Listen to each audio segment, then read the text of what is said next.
Doctor Pravin Togadia ડીસાની મુલાકાતે આંતરરાષ્ટ્રીય હિન્દુ પરિષદ અને રાષ્ટ્રીય બજરંગ દળના અધ્યક્ષ એવા ડોક્ટર પ્રવીણ તોગડિયા આજે ડીસાની મુલાકાતે પધાર્યા। ડીસા ફુવારા સર્કલ પાસે આવેલ હિન્દુ ધર્મશાળા ખાતે બજરંગ દળના કાર્યકર્તાઓ સાથે વાર્તાલાપ કર્યો। રાષ્ટ્રીય બજરંગ દળના અધ્યક્ષ ડોક્ટર પ્રવીણ તોગડિયાજીની કાર્યકર્તાઓ દ્વારા હિન્દુ ધર્મશાળા ખાતે સાફો પહેરાવીને ફૂલહારથી સ્વાગત કરાયું। ડોક્ટર પ્રવીણ તોગડિયા આવનાર તહેવારો નવરાત્રિ અને દિવાળીને લઈને 3 દિવસના કાર્યક્રમ કરવાની કાર્યકર્તાઓને સૂચના આપી। આંતરરાષ્ટ્રીય હિન્દુ પરિષદ અને રાષ્ટ્રીય બજરંગ દળના અધ્યક્ષ ડોક્ટર પ્રવીણ તોગડિયા ડીસા ખાતે પધારતા ચુસ્ત પોલીસ બંદોબસ્ત ગોઠવવામાં આવ્યો। કાર્યકર્તાઓની સભા બાદ ડોક્ટર પ્રવીણ તોગડિયા ચંદ્રલોક ખાતે કાર્યકર્તાના ઘરે શુભેચ્છા मुलाकात ली थी।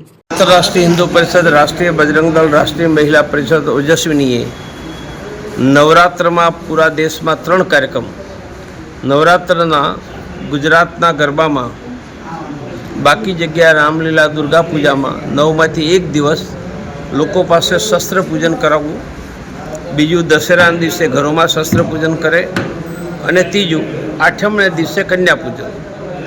ए ज रीते दिवाली में 3 कार्यक्रम। दिवाળી અમાસને દિવસે દરેક હિન્દુ ઘરમાં લક્ષ્મી પૂજન કરે, અઠવાડિયા પહેલાં ઘરની સફાઈ કરીને જૂના સારા કપડાં ગરીબોને આપે અને ગરીબ બાળકોને મીઠાઈ આપે। આવા અમારા 6 કાર્યક્રમ આગામી સમયમાં છે। અહેવાલ અમૃતમાળી, સંબંધ ભારત ન્યૂઝ, ડીસા।